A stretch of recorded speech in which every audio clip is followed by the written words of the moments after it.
주님 감사합니다. 이 시간에 주님 음성 듣기 원합니다. 주님 말씀해 주시고 이 시간에 말씀 전하된 가운데 모든 해방의 어둠의 권세들 우리 안에 강팍함과 완악함과 하나님 대적과 높아진 모든 이론과 웅맹과 묶인 것들 예수님의 이름으로 파쇄되고 떠나갈지어다.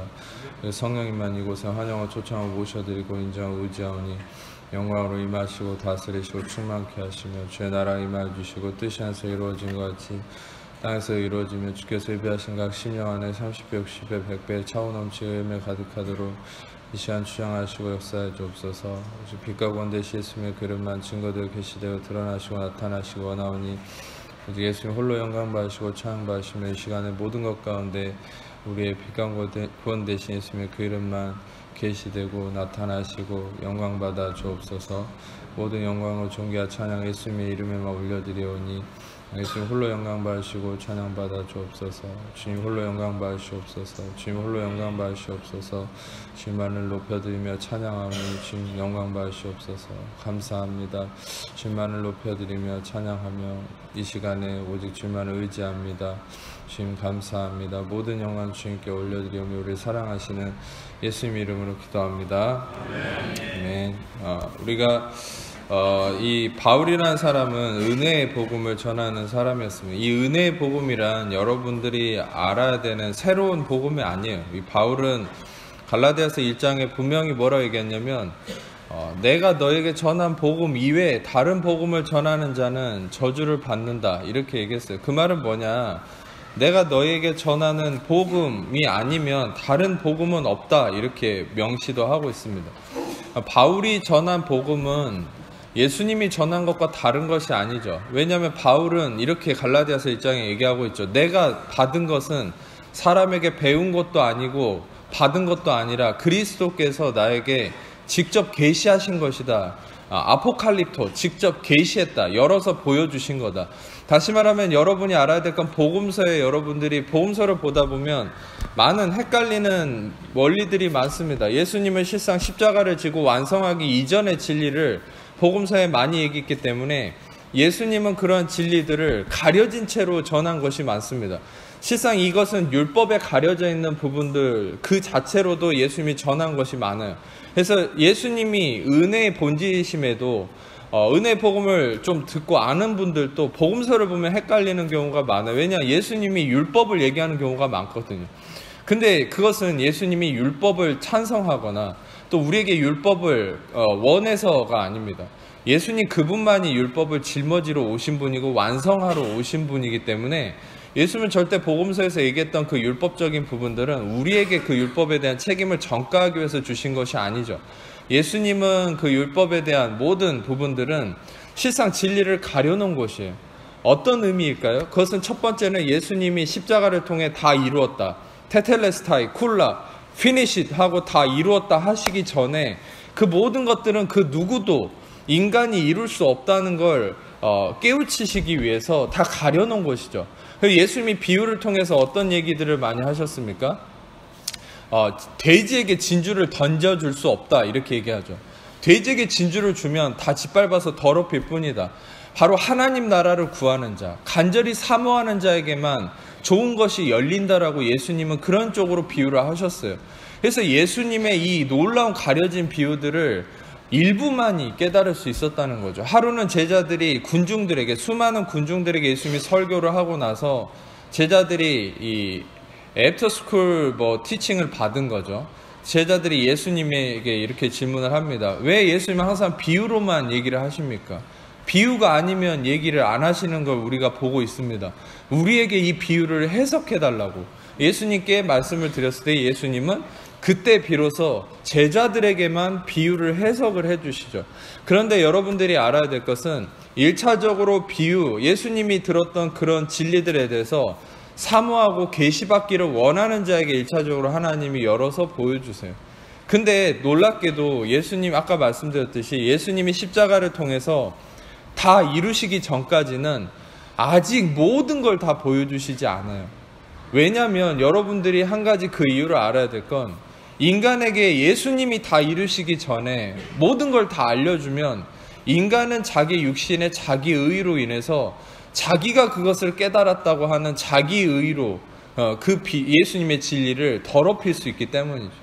그래서 예수님은 십자가를 완성하시기 전까지는 아무리 비유를 해석한다 해도 그 비유의 해석조차도 가려진 것들이 많습니다. 그래서 실상 성경을 공부하고 이해하기 원하시는 분들은 지금까지 제가 설명한 부분들을 염두에 둬야 됩니다. 예수님은 비유를 얘기하시되 가려진 채로, 율법 그 자체로도 비유를 많이 얘기하셨고, 두 번째는 비유를 해석하지만 십자가를 완성하기 전까지는 그 해석조차도 완전히 계시된 게 아니에요. 그러면 여러분 생각해 보세요. 예수님의 모든 비유에 대한 해석이나 예수님이 우리에게 알려주고자 하는 모든 진리에 대한 계시는 언제 나타났을까요? 그것은 바로 예수님이 부활하시고 나서 그 모든 계시가 나타난 거죠. 구체적인 모든 계시에 대한 구체적인 내용들은 바로 이 사도 바울을 통해서, 신약의 4분의 3이 쓰여진 사도 바울의 서신서들을 통해서, 또 베드로와 요한과 야고보와 유다를 통해서 바로 이 은혜의 계시가, 새 언약의 계시가 일어난 부활하신 예수님이 계시한 그 부분이 일치가 돼서 성령 안에서 나타난 것이죠. 그리고 여러분들이 알아야 될 것은 이 하나님의 예수 그리스도의 계시는 바울이 분명히 얘기했습니다. 사람에게 배운 것도 아니고 받은 것도 아니고 예수 그리스도의 계시로 말미암은 것이다. 그래서 실상 여러분, 이것은 사람을 기쁘시게 한 것도 아니에요. 사람을 좋게 하랴. 내가 사람을 좋게 하는 것이 아니다. 하나님을 기쁘시게 합니다. 갈라디아서 1장 계속 얘기하죠. 내가 사람을 기쁘게 하려 했다면 그리스도의 종이 아니다. 바울은 얘기하죠. 어떤 면에서는 제가 조금 한 가지 비판을 좀 하자면, 그리스도의 종이 아닌 설교자나 신학자들이나 사람이 엄청 많습니다. 그것은 뭡니까? 사람을 기쁘게 하는 설교, 사람을 기쁘게 하는 교리, 사람을 이 중심으로 하는 인문학적, 인본주의적인 그런 교리와 신학들이 판을 치고 있는 게 지금의 세대입니다. 그래서 그런 부분에서 바울은 미리 성령 안에서 예언적으로 깨닫고 얘기한 건 사람을 기쁘게 하려 함이 아니다. 이 은혜의 복음은. 이 은혜의 복음은 사람의 육신과 부딪힐 수밖에 없다는 거예요. 왜냐하면 우리의 육신은 계속 얘기했죠. 우리의 육신은 내가 성취하고 내가 이루고자 하는 바로 아담으로부터 시작된, 우리의 육신의 뿌리는 어디에 있습니까? 아담에게 있어요. 아담은 어떤 자입니까? 선악의 주체자가 되기 위해서 하나님을 떠난 자죠. 그게 바로 아담의 본성이에요. 우리의 육신의 본성은 내가 주체가 되기 원하는 거예요. 내가 십자가를 이루기 원하는 게 육신의 본성이 아주 처참한 악한 본성이죠. 근데 예수 그리스도는 항상 얘기하셨습니다. 이 길을 너희는 따라올 수 없다. 나만이 십자가를 져야 된다. 할렐루야. 나만이 십자가를 지고 완성할 수 있다. 율법의 완성은 바로 나만이 할 수 있다. 계속 얘기하시는 거예요. 예수님은 로마서 10장 4절에 얘기한 것처럼 그리스도는 모든 믿는 자에게 의를 이루시기 위하여 율법의 마침이 되셨다. 율법의 완성이 되셨다. 얘기하시죠. 그러나 인간의 육신은, 아담으로부터 이어진 인간의 육신, 여러분 제가 본질적인 설명을 드리면, 여러분의 영은 그리스도로 말미암아 새로운 피조물이 됐어요. 그런즉 그리스도 안에 있으면 새로운 피조물, 이전 것은 지나갔으니 보라 새 것이 되었다. 고린도후서 5장 17절의 이 말씀, 이거는 여러분의 영이 그렇게 이루어진 거예요. 그래서 여러분이 죽으면 천국 갈 때 육신이 가지 않죠. 영이 가죠. 여러분들의 영이 완전히 새로운 피조물이 됐기 때문에 여러분이 천국 가는 겁니다. 아멘. 방금 죄를 지었어도 여러분 지금 죽으면 천국 갑니다. 아멘. 극단적 비유지만 전에도 얘기했듯이 지금 이 자리에 미사일이 떨어져서 여러분이 나쁜 생각하다가 죽어도 여러분 천국 갑니다. 왜입니까? 여러분의 혼이나 육신을 가지고 그걸 기준으로 천국 가는 게 아니라 여러분의 행위와 상관없이 완전히 새로운 피조물이 된 여러분의 영이 천국에 가는 거고, 하나님은 영이시고 그 영이 완전해졌기 때문에 여러분 천국 가는 거예요. 거듭난 자는. 아멘. 여러분의 행실이 잘못됐다 해도, 그러니까 천국은 여러분의 행실이 달린 게 아니에요. 여러분의 영이 새로워짐이죠. 근데 여러분의 영이 새로워진 사람들이, 여러분 이 육신은 뭡니까? 예수님이 다시 오실 때 마지막으로 받는 선물이에요. 근데 이제 우리는 육신에 쌓여 있잖아요. 그래서 육신의 한계에 부딪혀서 살죠. 마치 로마서 7장에 바울이 탄식하는 것처럼 나는 공고한 자다. 이 육체에서, 이 공고한 몸에서 누가 나를 건져내랴, 이런 탄식을 하는 것처럼 우리는 육신을 입고 살고 있습니다. 아무리 많은 계시를 받은 사도 바울이라 할지라도 그 육신에 갇혀서 고민하는 어려움이 다 여러분과 저에게도 동일하게 있는 것이에요. 근데 여러분, 이 육신의 본성이 뭐라고요? 심지어 로마서에서는 뭐라고 얘기하냐면 우리의 육신에 죄가 살고 있다. 헬라어로 오이케오 하온다라고 얘기합니다. 오이케오라는 거는 dwell in, 다시 말하면 거기에 영원히 거주한다는 거예요. 여러분들이 한 가지 제가 따끔한 얘기를 드리면, 잘못된 경건주의 생각을 갖고 있는 사람들은 내가 죄를 지었다 안 지었다 이런 식으로 기준을 판단. 그래서 일주일 동안 내가 죄를 많이 안 지었어요 그러면서 나를 정당화하려 하고, 죄를 많이 지으면 내가 정죄당해야 된다 생각하고, 또 죄를 짓는 기준도 다 제각각이에요. 지었다는 판단하는 기준도. 근데 여러분 생각해보면 죄를 지었다 안 지었다라고 얘기하는 게 웃기는 말입니다. 왜냐? 그것은 우리의 육신은 성경에서 분명히 죄가 살고 있다고 그랬거든요. 여러분 잘 생각해 보세요. 성경은 로마서에서 분명히 우리의 영의 성령이 오이케오 살고 계신다. 아멘. 여러분의 영의 성령이 거하고 계시고, 너희가 하나님의 성전이었고 하나님의 성령이 너희 안에 거하시는 걸 알지 못하냐?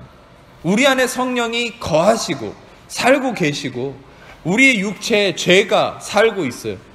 그래서 성경은 뭐라 얘기합니까? 갈라디아서에 분명히 얘기하죠. 육신의 생각과 성령의 생각이 싸운다고 얘기합니다. 우리 안에는 성령도 거하시고 우리의 육체는 죄도 거하고 있어요. 이 두 개가 싸우는 거예요. 아예 한쪽이 아예 없어지질 않아요. 왜냐? 그것은 이 육체의 이 연약함은 마지막에 예수님이 다시 오실 때, 그때 우리에게 새로운 육체를 주시면서 그때 육체의 문제가 끝나는 겁니다. 근데 예수님이 다시 오시기 전까지는 우리 육체에 대한 이 어려움을 아피엠이라고 해서 이거를 내버려 둔다. 허용하셨어요. 왜 허용하셨을까요? 우리의 육체의 연약함을. 어떤 분들은 이런 분들이 있을 수 있어요. 우리는 거룩함을 갈망하고 의를 갈망하는데 끊임없이 잘못된 죄의 습관 때문에 주님께 그런 간구를 하는 사람도 있을 수 있어요. 저도 청년 때 그런 갈등을 많이 했어요. 아예 그냥 의에 대한 갈망도 없고 맨날 그냥 사는 사람도 있겠지만, 의에 대한 갈망을 가지고 그런 기도를 하는 사람도 있습니다. 근데 제가 청년 때도 그랬고 여러분 중에도 그런 사람이 있을 수 있는데, 그게 뭐냐, 하나님 왜 내 육체에서 이런 잘못된 죄의 습관을 아예 없애주시지 않습니까? 내가 이렇게 의로움을 갈망하고 성령님을 의지하는데 왜 내 육체에 이런 잘못된 것들을 아예 없애주시지 않습니까? 근데 여러분, 그 하나님께서는 여러분의 죄에 대해서 그냥 괜찮다라고 하시는 게 아니에요. 우리의 잘못된 죄의 모습은 우리에게 해를 끼치고 시간을 낭비하게 하고 건강을 허비하게 하고 모든 부분에 어려움을 끼칩니다.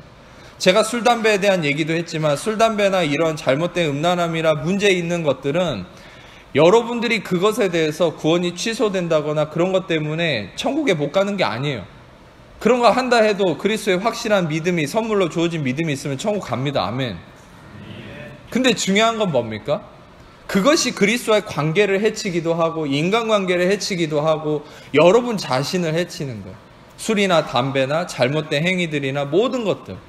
그래서 실은 하나님께서는 천국 가는 것만이 천국이 아니라 이 땅에서도 여러분이 천국을 누리시기 원합니다.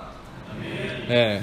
그래서 여러분들에게 하나님께서는 은혜를 통한 죄의 다스림을 얘기하시는 거죠. 그러나 여기에서도 오해하시지 말아야 될 게, 죄를 내가 다스릴 수 없는 거예요. 로마서 6장 14절은 뭐라 얘기합니까? 죄가 너희를 주장하지 못하리니. 언제 그렇습니까? 죄가 너희를 주장하지 못하리니 인 너희가 법 아래 있지 않고 은혜 아래 있을 때. 여러분이 은혜 아래 있을 때만 여러분들이 죄를 퀴리우어 다스릴 수 있는 능력이 나온다는 거예요. 할렐루야.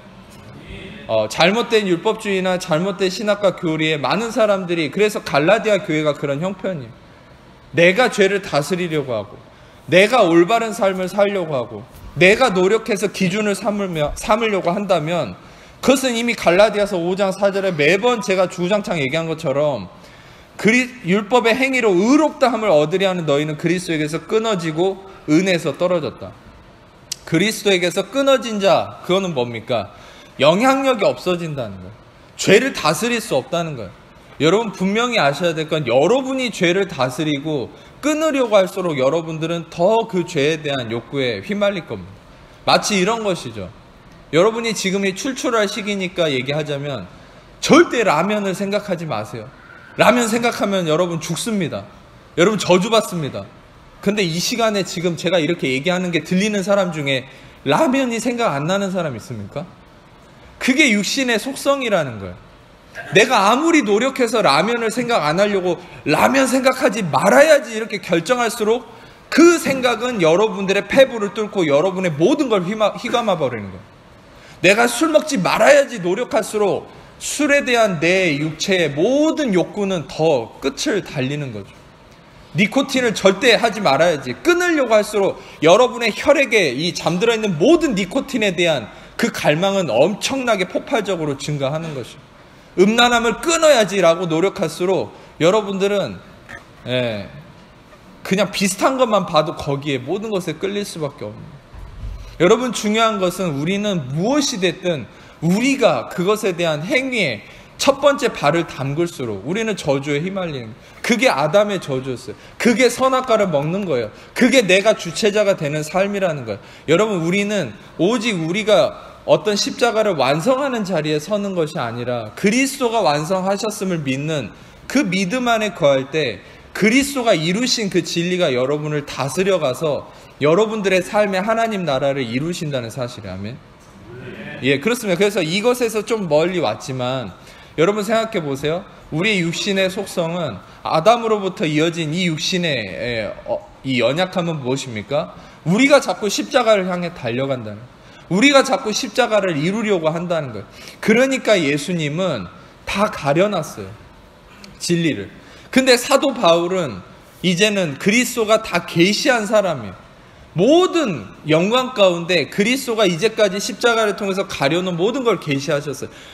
그 계시된 걸 사도 바울이 뭐라 표현합니까? 그리스도께서 나에게 직접 계시하신 것이고 이걸 내가 사람에게 받은 것도 아니고 배운 것도 아니다.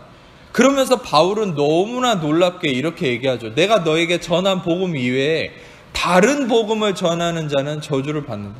여러분 그러면 우리는 단순히 신학적으로 바울 신학을 공부하는 것이 아닙니다. 이거는 제가 여러분들에게 왜 바울을 많이 얘기하느냐, 그것은 바울 신학을 제가 전공했기 때문도 아니고 저는 바울 신학을 전공하지 않았어요.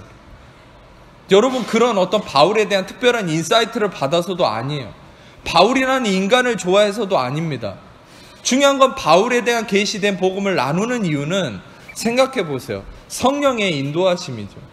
신약의 서신서의 4분의 3이 바울의 글이고 신약은 딱 여러분 계시된 복음인 책인 이 신약은 5명만 썼어요. 아까도 얘기했죠. 복음서랑 역사서인 이거 사도행전은 빼고요. 나머지 계시된 교리서인 이 서신서들만 보면 딱 5명이 썼어요. 그것은 뭐냐? 베드로, 요한, 야고보, 유다, 그 다음에 바울. 이 5명만 쓴 것이 성경으로 채택이 됐습니다. 그건 성령의 인도하심이죠. 근데 이 5명도 생각해 보세요. 베드로는 베드로 전후서밖에 없고, 이 요한은 뭡니까? 요한은 요한계시록, 요한 1, 2, 3서, 요한 복음서 빼고 이거밖에 없어요. 유다도 유다서 딱 1개입니다. 그 다음에 야고보서도 1개예요. 근데 바울은 모든 글이 다 있습니다. 근데 심지어는 바울은 어떤 자였습니까? 예수 믿는 사람을 죽이러 다닌 사람이었어요. 근데 하나님의 은혜로 나중에 회심을 했죠. 바울은 율법에 정통한 자였어요. 율법에 매여있던 자였어요. 가말리엘 문화에서 교육받은 자예요. 가말리엘 문화에서 교육받았다는 건 영국의 이튼스쿨 이런 데보다 더 귀족적인 집안인 거예요. 이튼스쿨을 아시죠? 영국에서는 모든 그 귀족 집안에서 어릴 때부터 받는 교육과정 최고의 엘리트 교육이 이튼스쿨이죠. 근데 이튼스쿨보다 더 나아간 앞서간 그 스승 안에서 배우는 가말리엘 문화에서 큰 자가 바울이에요. 근데 이 바울은 완전히 율법에 정통한 자고 찌들은 사람이죠. 예수 믿는 자를 죽이러 다닐 정도였으니까. 근데 이 바울이 이렇게 놀랍게 은혜 복음의 이 진리를 하나님 안에서 흘려보내는 자가 될 수밖에 없고 이 성경의 4분의 3, 서신서의 4분의 3을 적게 되고 실은 여러분 재밌는 거는 또 한 가지 있습니다. 그거는 여러분들이 아는 예수님의 제자 중에 제일 유명한 사람은 실은 베드로 아닙니까? 사도행전은 실은 베드로의 얘기로 시작했다고 해도 과언이 아니죠. 근데 이 베드로가 뭐 사도행전 1장, 2장 이렇게 나가서 보면 사도행전은 그렇죠. 성령의 행전이라고 얘기하죠. 성령의 행하심을 얘기하는, 사람을 중심으로 그린 책이 아니라 성령님이 어떻게 일을 하셨는지, 교회 안에서 어떻게 일을 하셨는지를 적은 책이 사도행전입니다. 근데 사도행전의 초반은 모두가 이 베드로에게 초점을 맞추고 있어요. 베드로가 모든 것의 핵심이에요. 근데 여러분, 재밌게도 베드로가 나중에는 점점 이름이 사라져 갑니다. 그리고 나중에 15장 이후부터는 나오지도 않아요, 이름이. 근데 누가 15장 이후부터는 모든 얘기가 누구의 얘기냐? 사도행전 15장 이후의 모든 얘기는 바울에 대한 얘기입니다. 바울의 전도행, 바울의 설교사역, 바울의 모든 삶. 여러분, 중요한 것은 그 성령님이 중심으로 성령님의 행하심이 중심으로 적혀진 사도행전에서 모든 그 이후에 15장 이후에 모든 초점이 바울에게 맞춰져 있고, 교리서의 4분의 3이 바울의 글이 적혔다. 그것은 뭘 얘기하는 겁니까? 성령님의 시선은 바울에게 있다는 거예요. 바울을 택해서 바울에게 예수 그리스도의 계시를 전했다는 거죠. 그래서 우리는 바울의 글에 초점을 맞추는 거예요. 여러분이 복음서를 보든 구약을 보든 바울을 통해 계시하신 예수 그리스도의 완성된 십자가의 공로의 그 계시 안에서 복음서와 구약을 볼 때 여러분들은 그때 눈이 열리는 거예요. 근데 그게 아니라 그냥 마구잡이로 구약을 공부하고 마구잡이로 여러분들 복음서를 보면 여러분 율법에 매일 수밖에 없는 거예요. 그냥 말씀이 다 말씀이 될 수 없습니다. 말씀이 여러분을 죽일 수도 있습니다. 그 문자에 갇히기 때문에 유대인들은 지금도 그 문자에 갇혀서 말씀의 죽음을 경험하고 있어요. 지금도 이스라엘 땅은 전쟁이 끊이질 않아요. 그 땅에는 평화가 임해야 되는데 왜 전쟁이 끊이지 않을까요? 여전히 그리스도를 받아들이지 못하고 은혜를 본질을 발견하지 못했기 때문이죠. 여러분, 지금의 이스라엘의 정세를 가지고 한 가지 중요한 우리는 진리를 깨달을 수 있습니다. 아까도 찬송했듯이 여러분, 예수 그리스도의 본질인 은혜의 복음을 깨달은 자는 그의 환경이 아무리 풍랑이 내리칠지라도 마치 배에서 주무시고 있는 예수님처럼 여러분 안에는 세상이 감당할 수 없는 평안이 일어날 수 있는 거. 아멘. 이거는 이 편안한 경우를 얘기한 게 아닙니다. 평안하다는 걸 얘기하는 거예요. 여러분 안에 진정한 평안이 있다면 어떤 풍랑도 여러분을 뒤집을 수 없습니다. 아멘. 아무리 환경이 여러분을 잡아먹을 것 같은 상황일지라도 여러분 생각해 보세요. 다니엘이 모함을 당해서 사자굴에 갇혔을 때 여러분 그 사자들은 며칠을 굶긴 이 상태입니다. 근데 여러분 이 사자들이 다니엘에게 입도 뻥끗을 못해요. 마치 여러분 고양이처럼 앉아있는 거예요. 그것도 이빨과 발톱 다 빠진 고양이처럼. 근데 여러분 이 사자들이 그러면은 정신이 이상해서 그런 사자들 아니야 이렇게 생각할 수 있는데, 다니엘이 나중에 풀려나고 다니엘을 모함했던 신하들을 다 사자굴에 쳐넣는데 성경이 뭐라 얘기하냐면 땅에 떨어지기도 전에 사자가 뼈까지 다 씹어먹었다고 얘기합니다. 여러분 그 사자들의 입을 바로 하나님이 막아버리는 것이죠. 할렐루야. 너를 치려고 제조된 모든 연장이 쓸모없게 될 것이라. 너를 정죄하는 모든 혀가 정죄를 당할 것이라. 할렐루야. 여러분들은 하나님의 자녀고 은혜 아래 있다면, 여러분이 은혜의 계시를 깨닫고 그리스도의 은혜 아래 있다면 참된 평안이 여러분을 다스릴 때 어떤 사자든지 어떤 풍랑이든지 여러분을 티끌만큼도 건드릴 수 없다는 이 사실을 우리가 알게 되길 축복합니다. 이 믿음 안에서 여러분 안심하세요. 두려워하지 마세요. 환경을 보고 염려하지 마세요. 여러분들이 하나님의 은혜 아래 있다는 것을 늘 기억하세요. 그래서 여러분이 이 은혜의 진리가 필요한 거예요. 은혜의 진리라는 것에 대해서는 제가 매번 많은 설교를 통해서 얘기했고, 제가 설교하는 모든 내용이 실은 은혜의 진리입니다. 그러니까 여러분 은혜의 진리란 이 계시를 바울이 받고서 하나님 안에서 그리스도인들에게, 하나님의 자녀들에게 나눌 때에 어떤 방해가 제일 심했습니까? 불신자들에 대한 방해는 없습니다. 거의 불신자들은 오히려 은혜 복음을 받아들이고 변화되는 경우가 더 많았어요. 근데 실상 바울을 제일 많이 핍박하고 은혜 복음을 지금도 은혜 복음을 핍박하고 거부하는 자들. 여러분 어떤 면에서는 지금도 제가 이런 은혜 복음을 설교할 때 불신자들은 실상 제 설교를 더 좋아합니다. 오히려 어렴풋이 성경에 대해서 아는 사람들은 더 기뻐해요. 더 계시가 일어난 부분들이 깨달아지니까.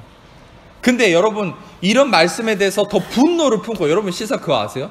예수님이 생명을 전하실 때 복음서를 보면 유대인들은 분노를 품었습니다. 예수님을 막 죽이려고 했어요. 어떤 면에서는 저를 죽일 만큼 싫어하는 사람이 있을 수 있어요. 저를 미워하고 싫어하고. 근데 저를 싫어하는 게 아니죠. 어떤 면에서는 저를 통한 이 은혜의 복음을 대적하는 거죠. 근데 왜 그렇습니까? 여러분 은혜의 복음을 대적하는 사람들의 특징이 있어요. 그건 뭐냐? 자기 행위의 기준에 엄청나게 기준을 삼고 자기 행위의 업적을 의지해서 사는 사람들이죠. 왜냐하면 은혜 복음이라는 게 중심적으로 얘기하는 게 뭐냐? 잘 들어보세요. 네가 할 일이 없다는 거야. 은혜 복음은 네가 한 것은 아무 쓸모없고 네가 할 일이 없다는 거야. 네가 십자가를 지면 안 되고 예수님이 십자가를 지고 이루신 것을 의지해서 살아라는 게 은혜 복음. 근데 이제까지 내가 십자가 지고 내 희생과 나의 대가집을, 나의 피 흘림을 자랑스럽게 생각하고 나의 땀 흘림을 의지해서 살았던 사람들, 나의 경건성과 나의 신앙생활을 의지해서 살았던 사람들은 어떻습니까? 그것이 싫은 것이에요. 기분이 나쁜 거예요. 네가 뭔데 지금 내 업적과 내 공로를 다 무시하냐, 그거예요. 겉으로는 맞는 것 같은데 속은 부글부글한 거죠. 뭔가 싫은 거예요. 꼴도 보기 싫은 거예요. 그게 바로 율법인 것이죠. 율법이 바로 은혜를 대적하는 것이죠. 바로 은혜가 율법을 대적하는 것이죠. 그래서 사도 요한은 요한복음을 적을 때 다른 배경에서 적었어요. 마태, 마가, 누가와 다르게. 바울의 제자들이 나중에 율법에 다시 돌아가고 문제가 생기니까 사도 요한이 그 바울의 제자들에게 다시 은혜를 상기시키기 위해서 적은 글이 요한복음입니다. 그래서 요한복음은 은혜에 대한 계시로 시작해요. 복음서 자체가. 그래서 요한복음 1장 17절에 뭐라 얘기합니까? 율법은 모세로 말미암아 주어졌지만 은혜와 진리는 예수 그리스도로 말미암아 왔다. 할렐루야. 율법은 모세로 말미암아 주어졌지만 디도미, 다시 말하면 그냥 던졌다는 거예요. 목적이 아닙니다. 그거는 그냥 던져준 거예요. 왜? 인간이 하도 자기의 의를 내세우고 자기 힘으로 살려고 하니까 인간에게 할 수 없다라는 완벽한 기준이 율법을 줘버린 것이죠. 그래서 인간의 실패에 이르게 하려는 하나님의 뜻인 거예요. 근데 은혜와 진리이신 예수 그리스도는 계획대로, 예비하신 대로 그분의 섭리 안에서 아름다움 가운데 기노마이, 존재화돼서 왔다는 거예요. 여러분들에게는 은혜가 정식적으로 여러분들에게 예정된 것이지 율법을 하나님이 계획한 대로 주신 것이 아닙니다. 출애굽기 19장의 신의 산 아래서 인간의 그 자기 의 때문에 하나님이 계획에 없이 그러나 여러분, 하나님이 계획에 없이 주셨다는 거 오해하지 마세요. 하나님은 모든 것이 섭리 안에 있고 모든 것을 예비하시고 모든 걸 다 알고 계시는 분이세요. 그것이 상위 개념의 섭리 안에서는 알고 계시지만 그 아래 단계, 우리의 관계, 우리의 인과관계, 크로노스의 시간의 개념 안에서 표현하는 거예요. 하나님이 계획 없이 주셨다. 그것은 뭡니까? 하나님이 인간의 자기 의 때문에 주셨다는 표면적 의미로 받아들이면 돼요. 그래서 여러분들이 볼 때 율법은 우리에게 계획된 어떤 하나님이 우리를 위해서 예비된 선한 것이 아니라는 것이죠. 은혜의 진리이신, 은혜와 진리. 여러분 이거를 좀 시간 같지만 부가 설명을 드리면 헬라어든 영어든 은혜와 진리는 예수 그리스도로 말미암아 왔다. 여러분 은혜와 진리가 주어져. 왔다가 동사입니다. 은혜와 진리. 근데 은혜와 진리는 단수입니까 복수입니까? 이거는 복수잖아요. 복수는 복수 동사가 와야 돼요. 근데 여러분 왔다라는 기노마이가 come이 여러분 단수 동사로 쓰였어요. 그것은 무슨 말입니까? 은혜와 진리가 따로 떨어진 게 아니라는 것이죠. 은혜와 진리는 하나라는 것이죠. 은혜가 진리고 진리가 은혜고. 근데 은혜와 진리가 왔다라는 어떤 인격적 표현이 쓰여 있어요. 그것은 무엇입니까? 바로 은혜와 진리는 인격이라는 것이죠. 아멘. 은혜와 진리는 인격이신 예수 그리스도 그분 자체가 바로 은혜와 진리라는 사실이에요. 아멘. 예수님도 뭐라 하겠습니까? 에고에이미, 내가 바로 호도스, 내가 바로 알레테이아, 내가 바로 뭡니까? 조에, 내가 길이요 진리요 생명이다. 바로 예수님 자신을 진리라고 얘기하시는, 자신이 길이고 생명이고. 여러분 율법에는 생명이 없어요. 율법에는 죽음만 있을 뿐이에요. 시내산 아래서 율법이 주어졌을 때 모두는 죽음에 이르렀습니다. 그 죽음에 이르는, 다시 말하면 율법을 표현할 때 성경은 뭐라 얘기합니까? 돌에 새긴 우리를 죽게 하는 율법의 조문이라고 표현합니다. 골로새서 2장 14절도 뭐라고 얘기합니까? 우리를 거스르게 하는 법조문으로 쓴 증서, 이렇게 표현하죠. 여러분, 우리를 거스르게 하고 우리를 불리하게 하고 우리를 죽이려고 하는 율법을 하나님은 우리에게 예정하시고 우리에게 끝까지 원하시는 것이 아니에요.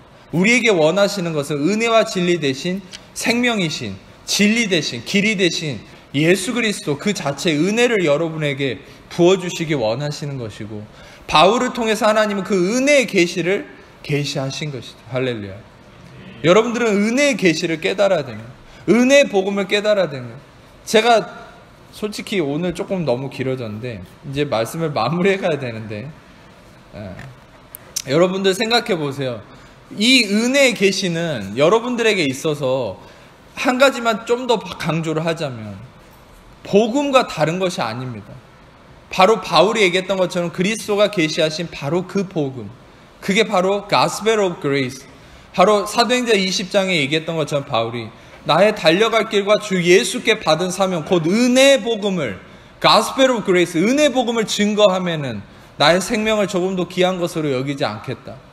바울은 리더들에게 이렇게 권면했습니다. 지금 내가 여러분을 주와 및 그의 은혜의 말씀에, Word of Grace, 은혜의 말씀에 부탁하노니 이 말씀이 여러분을 능히 든든히 세우사 거룩하게 하심을 입은 모든 자 가운데 기업이 있게 하시리라. 아멘. 바로 성경은 여러분들과 제가 은혜의 복음을 들어야 되고 은혜의 말씀을 알아야 된다고 얘기하는 거예요. 율법적 교리, 율법적 신학, 율법을 기반으로 한 그것이 아니라 은혜입니다. 예수님은 바울에게 그걸 계시하셨고 여러분에게 그걸 이루신 것이죠. 근데 왜냐면 여러분 그 이유가 있습니다. 앞으로 30분을 더 해야 되는데 그렇게 하면 큰일 나겠죠. 제가 10분 안에 얼른 다 마무리해야 될 것 같아요. 오늘따라 이게 서론이 너무 길어졌는데, 성령님이 감동을 주셔서 이것도 길어졌지만 하나님이 역사하심이 있을 거라고 믿습니다. 근데 중요한 거는 갈라디아서 4장에 오늘 읽은 것처럼 이 율법에 대해서 초등학문이다, 초등학문, 초등교사, 이런 식으로 바울은 많이 표현해요. 율법은 정식적으로 온 게 아니에요. 아까도 얘기했듯이 우리가 그리스도에게 이르게 하기 위한 과정으로 주신 거죠. 과정으로 주셨다 해서 그게 필수는 아닙니다. 모두가 원래 은혜에 이르러야 돼요. 근데 인간의 자기의 때문에 끼워 넣어진 거예요. 근데 이게 몰래 들어왔다라고 또 표현을 합니다. 율법이 온 것은 범죄를 더하게 하려 합니다. 로마서 5장 20절에 몰래 들어왔다. 파레이스 엘코마이. 이거는 여러분 몰래 들어왔다는 거예요. 이거는 그냥 끼워졌다는 거죠. 계획 없이. 다시 말하면 율법은 초등교사처럼, 페다콕이라고 하는 초등교사는 뭐냐. 이거는 로마 시절에 성인이 되기 전까지 맨날 옆에 주인집 아들한테 붙어가지고, 애한테 붙어가지고 맨날 잔소리하는 사람이 있어요. 이거 하면 안 됩니다. 하면 안 됩니다. 이거 해야 됩니다. 해야 됩니다. 맨날 이렇게 잔소리하는 사람. 그게 페다콕이거든요. 초등교사. 다시 말하면 율법을 보세요. 맨날 해라. 하지 마라. 맨날 피곤하게 하잖아요. 그게 페다콕이에요. 근데 여러분, 그리스도가 오시고 나서는 우리는 이 초등교사에서, 초등학문에서 벗어났다는 거예요. 더 이상 여러분들은 그리스도가, 성령이 여러분 안에 들어오신 순간부터, 그리스도 안에서 거듭난 순간부터 여러분들은 해라 하지 말아야 갇히는 자가 아니에요. 할렐루야. 목사님, 내가 뭘 해야 됩니까? 목사님, 내가 뭐 하지 말아야 됩니까? 그거는 여전히 초등교사한테 매여 있는 거예요. 여전히 율법에 매여 있는 거예요. 여러분이 해라 하지 말아야 갇힐 존재가 아니에요. 여러분들이 이제 초등교사를 넘어서서 그리스도 안에서 여러분들은 장성한 분량에 이른 거예요. 할렐루야. 여러분들이 알아야 될 것은, 여러분들은 이 초등교사인 율법을 넘어서서 그리스도가 왔기 때문에 이제 끝난 겁니다. 그 교육이. 근데 이 초등학문으로 돌아간다고 표현을 하죠. 바울은 이 약하고 천박한 초등학문으로 돌아가서 왜 종노릇 하려고 하느냐, 심지어는 종이 되느냐라고 지적을 하죠. 여러분, 제가 시간 관계상 이것만 핵심으로 좀 설명을 드리고 이제 마치겠습니다. 초등학문으로 돌아간다 이게 표현할 때 이 초등학문을 약하고 천박하다라고 얘기하죠. 약하다라는 것은 아스테네이아, 이거는 뭐냐, 아라는 부정 접두하고 스테노스라는 헬라어 이 힘이라는 말이 겹쳐진 이 뭡니까? 이 결합어입니다. 아스테네이아. 이거는 힘이 없다는 거예요. 무력하다는 거예요. 파워리스. 다시 말하면 무력하다는 겁니다. 아스테네이아는. 무력하다는 말도 있고, 이거는 질병과 근심이 가득하다. 다시 말하면 아무 할 능력이 없다는 거예요. 그리고 천박하다는 프토코스라는 말. 프토코스는 뭐냐? 거지입니다. 거지. 그냥 아무것도 이 자원이 없는 거예요. 거지. 그러니까 여러분, 다시 말하면 이 초등학문, 율법 아래에 있는 자는 약해진다는 거예요. 능력이 없어진다는 거예요. 그리고 이렇게 표현하면 미안하지만 거지와 같이 궁핍해져 간다는 거예요. 그러면 어떤 분들은 그렇게 얘기하는 사람이 있을 수 있어요. 율법적으로 사는 사람들인데도 부유한 사람들이 있지 않냐. 근데 여러분, 그 부유하다는 게 단지 물질적 부유함을 기준으로 삼으면 안 된다는 것이죠. 여기서 궁핍하다는 건 필요한 게 빠져 있다는 겁니다. 돈은 있는데 건강이 없을 수도 있어요. 여러분, 돈은 많은데 그의 어떤 삶에 인간관계에 대한 문제가 있을 수도 있고, 돈은 있는데 어떤 내가 필요로 하는 무언가가 항상 빠져 있고 느려져 있고 처져 있고 문제가 있을 수 있다는 것이죠. 여러분, 중요한 것은 율법은 약하고 천박한 초등학문이다, 이렇게 표현한 것이 우리가 한 가지 확인을 좀 해보겠습니다. 히브리서 7장 18절에서 19절 말씀을 같이 읽어보겠습니다. 시작.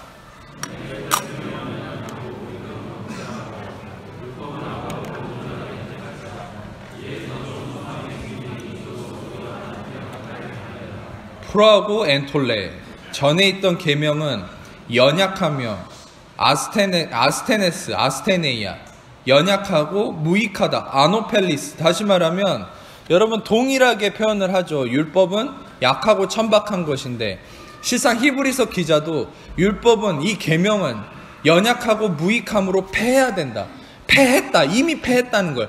왜 패했다고 선포할까요? 예수님이 완성했기 때문에 패한 거예요. 우리가 완성한 게 아니에요. 예수님이 완성하셨어요. 여러분이 율법을 이루어야 되고 지켜야 되는 것이 아니에요. 왜 제가 지켜야 되는 것이 아니라고 확실하게 또 얘기하냐면, 갈라디아서 4장을 보면 너희가 날과 달과 절기와 해를 삼가 지키니 내가 너희를 위해 수고한 것이 헛될까 두려워한다. 다시 말해, 이게 율법의 조항들이거든. 뭘 지켜야 된다, 해야 된다. 여러분, 성경은 이제는 그리스도 안에서 우리가 지켜야 된다, 안 해야 된다, 해야 된다, 이게 없다는 거예요. 여러분들이 무언가를 한다는 것은 내가 어떤 조건에 의해서, 규정에 의해서, 율법에 의해서 하는 것이 아니라 그리스도가 주시는 그 은혜의 감동으로 이끌려서 하는 것이죠. 아멘. 성령에 이끌려서 너희는 성령을 따라 행하라. 갈라디아서 5장 16절에 얘기한 것처럼 너희는 성령을 따라 행하라. 그리하면 육체의 욕심을 이루지 않는다. 페리파테오, work in the spirit. 다시 말하면 성령을 따라 행하라. 성령 안에서 행하라. 우리는 그리스도인으로서 성령이 우리 안에 계시기 때문에 더 이상 밖에 새겨진, 돌에 쓰여진 조문 613개, 623개의 이 계명, 율법과 계명을 내가 지키고 안 지키고 이렇게 체킹하면서 하는 것이 아니라 우리 안에 계신 성령님의 감동에 이끌려서 하는 삶. 그러니까 결국 그리스도의 본질이 뭐냐는 거예요. 나와 성령님이 따로 노는 것이 아니에요. 내 안에 성령에 이끌리는 거예요. 내가 그리스도와 함께 십자가 못 박혀 죽었나니 이제는 내가 그리스도와 함께 십자가 못 박혀 죽었나, 이제는 내가 산 것 아니오 오직 내 안에 그리스도께서 사신 것이야. 이제 내가 육체가 사는 것은 나를 사랑 나를 위해서 자기 몸이신 하나님의 아들을 믿는 믿음 안에 사는 것이죠. 시간이 없어서 지금 이렇게 빨리 얘기하는 거 이해 좀 해주세요. 근데 그 말씀 갈라디아서 2장 23절을 보세요. 생각해 보세요. 생각하면은 내가 없잖아요. 내가 십자가에 죽었고 내가 사는 것, 그 아들을 믿는 믿음으로 사는 건데, 내 안에 성령에 이끌리는 삶이 이제는 우리에게 주어진 운명적 삶이라는. 근데 그리스도인들이 내 안에 성령님을 무시하고 내가 판단하고 내가 계획하고 내가 노력하고, 그게 율법에 빠지는 삶이라는. 그게 바로 고아처럼 삶을 사는 거예요. 그게 바로 종 노릇하는 삶이라는. 우리는 다시 무수하는 종의 영을 받지 않고 양자의 영을 받았으므로 아바 아버지라 부르짖느니라. 아멘. 여러분, 자녀입니다. 하나님의 자녀입니다. 자녀는 어떤 자냐? 내 안에 성령님에 이끌리는 삶이에요. 이거 10계명 5계명에 부모를 공경해야 된다라고 얘기했기 때문에, 육계명에 살인하지 말라고 했기 때문에 이걸 지켜야 된다. 그러면 율법에 매여서 그 사람 죽어가는 거예요. 더 살인하게 돼요. 살인이 꼭 사람을 죽이는 것만 살인입니까? 마음에 미워하는 것도 살인이죠. 더 부모를 해치게 돼요. 부모를 공경할 수 없는 이 지경에 이르는 거예요. 그게 왜입니까? 내가 그거를 기준으로 삼아서. 아니요. 여러분, 성령님의 감동에 이끌려서 성령님 안에서 어떤 마음을 품어야 됩니까? 은혜의 진리를 의지하는 거죠. 은혜의 진리란 무엇입니까? 나의 할 수 없음을 인정할 때 그리스도의 능력이 나를 통해서 나타나는 삶. 아멘. 그래서 우리는 성령님과 어떤 교제를 해야 됩니까? 제가 여기 올라올 때도 성령님, 제가 어떻게 설교해야 될지 모르겠습니다. 성령님 역사해 주세요. 인도해 주세요. 성령님이 역사해 주세요. 그럼 성령님 저에게 뭐라 하냐? 내가 너를 통해 말하겠다. 내가 너를 통해 행하겠다. 그러기 때문에 성령님이 제 입술을 통해 역사하시는 것이죠. 아멘. 여러분, 저를 통해 은혜를 받는 분들이 있다면 이재방이가 한다고 생각하시면 큰일 납니다. 이재방이는 껍데기고 저는 여기 올라올 때까지 뭘 설명해야 될지 어떻게 해야 될지 정리도 잘 안 된 상태가 많아요. 오히려 정리가 안 됐을 때 더 성령님을 의지할 때 성령님이 저를 통해서 더 놀라운 계시와 진리들을, 제가 생각하지도 못했던 것들을 다 끌어올려서 여러분들과 이 유튜브를 통해 전 세계에 퍼지는 이 설교를 통해서 하나님이 역사하고 계시는 거예요. 여러분, 중요한 것은 우리는 우리의 삶 속에서도 그러한 성령님의 역사심이 나타날 때 진짜 여러분의 은혜의 역사가 나타나요. 그 은혜의 역사는 뭡니까? 내가 하려고 한다면 실패가 항상 보장돼 있어요. 항상 실패와 쓴뿌리가 이 예비된 것처럼 어디서든 이렇게 튀어나와요. 내가 노력을 하면. 근데 내 노력이 아니라 그리스도의 이루셨음, 그리스도가 십자가를 통해 완성하신 이 진리, 그리스도가 다 이루셨다. 또 그리스도가 다 이루신 진리 안에서 성령님이 하실 것을 의지하고 성령님을, 내 안에 계신 성령님께 맡겨드릴 때 그분은 실패를 보장하는 것이 아니라 이 성공을 보장해 주신다는 사실. 아멘. 오히려 내가 실패할 거라고 염려했던 것까지 성령님은 다 보장해 주시죠. 예비해서 그것이 승리와 성공으로 나타나게 해주십니다. 여러분, 말씀을 마무리하겠습니다. 여러분들은 그리스도를 통해서 은혜로 옮겨진 사람들입니다. 더 이상 신의 산에 존재하는 자들이 아니라 천둥이 치고 벼락이 치고 저주가 임하는 율법이 십계명이 임했던 신의 산이 여러분의 본거지가 아니라고 히브리서 12장은 얘기하죠. 여러분들은 이제는 시온산으로 옮겨진 존재라고 성경은 얘기합니다. 아멘. 여러분의 어머니는 갈라디아서 4장에 얘기한 것처럼 육체의 어머니인 하갈이 여러분의 어머니가 아니라 여러분 약속의 이 어머니인 은혜인 사라, 은혜가 여러분의 어머니입니다. 여러분, 제가 이것만 딱 나누자면, 여러분, 우리는 아버지는 다 같습니다. 심지어는 이슬람도요, 아버지는 같아요. 그 이슬람이요, 알라신이란 자가 엘로힘이에요. 하나님이십니다. 하나님. 근데 왜 이슬람은 잘못된 겁니까? 그것은 예수님을 부인하는 것이죠. 오직 우리는 예수님을 통해서만, 은혜 본질이신 예수님을 통해서만 하나님께 나아갈 수 있죠. 아멘. 근데 여러분 생각해 보세요. 근데 또 우리는, 근데 본질적으로 보면 같이 예수님을 믿는 사람들도요, 성경은 분명히 이렇게 얘기해요. 어머니가 다르다고. 하갈을 어머니로 삼는 사람이 있고 사라를 어머니로 삼는 사람이 있어요. 그건 뭐냐? 어머니가 율법인 사람이 있고 어머니가 은혜인 사람이 있다는 거예요. 예수님을 믿는다 해도 여전히 율법을 신봉하는 사람들이 있어요. 여전히 율법적 교리와 신학에 매여서 내 행동 기준이, 내 행위가 내 삶의 기준이 돼 있는 사람들이 있어요. 그런 자들에게는 성경이 뭐라 얘기하냐? 하갈이 육체가 어머니가 돼 있는 자는 아무리 아버지가 하나님이라도 동일한 아버지를 가졌다 해도 육체의 열매를 얻을 수밖에 없다는 거예요. 그의 삶에 약하고 궁핍해지고 문제가 있을 수밖에 없다는 거예요. 그런데 여러분 잘 들어보세요. 우리의 어머니가 은혜이신 예수 그리스도, 물론 예수 그리스도는 우리의 신랑이지만 우리의 어머니가 은혜가 될 때는, 우리가 은혜를 의지할 때는 우리는 강건케 된다는 거예요. 마지막으로 이것만 딱 읽고 마치겠습니다. 요한 3서 1장 2절 말씀, 요한 3서 1장 2절 말씀 같이 읽겠습니다. 시작. 사랑하는 자여 내 영혼이 잘된 같이 흥건하기를. 이 사랑하는 자여라는 말은 아가페토스, be loved라는 말, 사랑받는 자라는 겁니다. 여러분들은 이미 그리스도를 통해 하나님께 사랑받는 자가 되었습니다. 아멘. 여러분의 행위와 상관없이 아무리 죄를 짓고 죄 습관이 있다 해도 하나님은 여러분을 사랑하고 있습니다. 믿으십니까? 예, 사랑하는 자여 네 영혼이 잘됨 같이. 여러분의 영은 이미 잘 됐다고 그랬죠.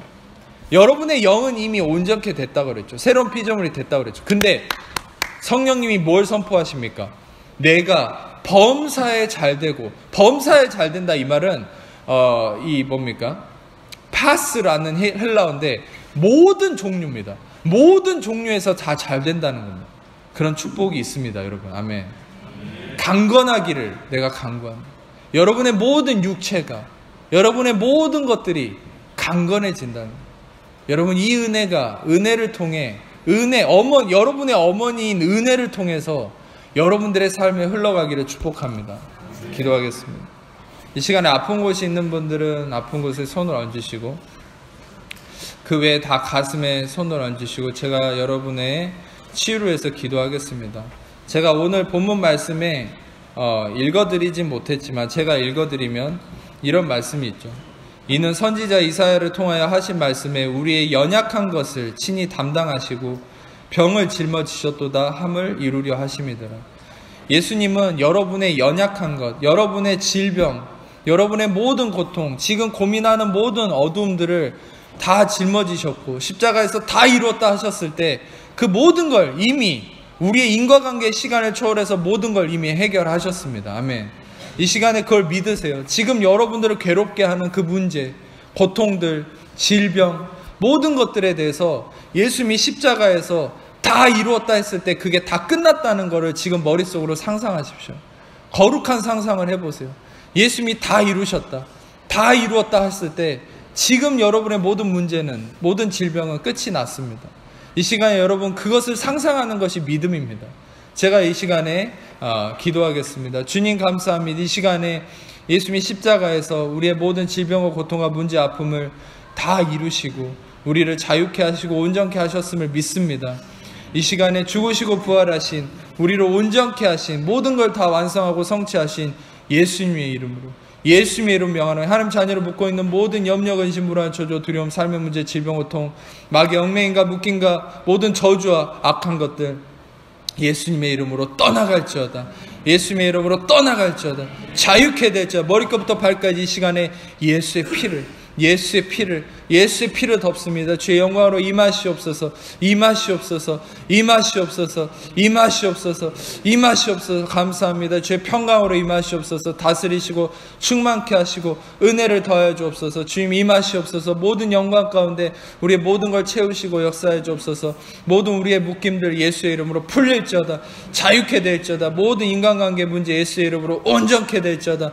머리끝부터 발끝까지 예수의 피를 덮습니다. 주의 영광으로 임하시옵소서. 다스리시고 충만케 하옵소서. 이 시간에 모든 손등과 손목의 문제들 예수의 이름으로 온전케 될지어다. 온전케 되었음을 선포합니다. 모든 손의 마디의 문제, 손뼈의 모든 문제 예수의 이름으로 온전케 될지어다. 온전케 되었음을 선포합니다. 이 시간에 모든 허리의 통증 예수의 이름으로 떠나갈지어다. 온전케 될지어다. 온전케 되었음을 선포합니다. 골반의 문제 예수의 이름으로 온전케 될지어다. 온전케 되었음을 선포합니다. 발목의 모든 문제들 예수의 이름으로 온전케 될지어다. 온전케 되었음을 선포합니다. 발등의 뼈의 모든 발가락의 모든 이어지는 모든 관절과 신경과 인대 모든 문제 예수의 이름으로 온전케 될지어다. 온전케 되었음을 선포합니다. 머리카락의 문제 예수의 이름으로 온전케 될지어다. 온전케 되었음을 선포합니다. 머리의 뇌의 문제도 예수의 이름으로 온전케 될지어다. 온전케 되었음을 선포합니다. 입술의 모든 문제도 예수의 이름으로 온전케 될지어다. 온전케 되었음을 선포합니다. 귀의 이명 예수의 이름으로 떠나갈지어다. 예수의 이름으로 떠나갈지어다. 예수의 이름으로 떠나갈지어다. 귀의 모든 신경의 문제 예수의 이름으로 온전케 될지어다. 떠나갈지어다. 예수의 이름으로 온전케 되었음을 선포합니다. 모든 턱의 문제, 얼굴 볼의 모든 문제도 예수의 이름으로 온전케 될지어다. 온전케 되었음을 선포합니다. 주님 감사합니다. 엉덩이의 문제 예수의 이름으로 온전케 될지어다. 온전케 되었음을 선포합니다. 무릎의 문제들 예수의 이름으로 온전케 될지어다. 온전케 되었음을 선포합니다. 감사합니다. 주님 영광 받아 주옵소서. 종아리의 모든 것들 예수의 이름으로 깨끗게 되고 온전케 될지어다. 온전케 되었음을 선포합니다. 감사합니다. 주님 영광 받아 주옵소서. 주님 감사한 모든 영광 주님께 올려드리며 우리를 사랑하시는 예수님 이름으로 기도합니다.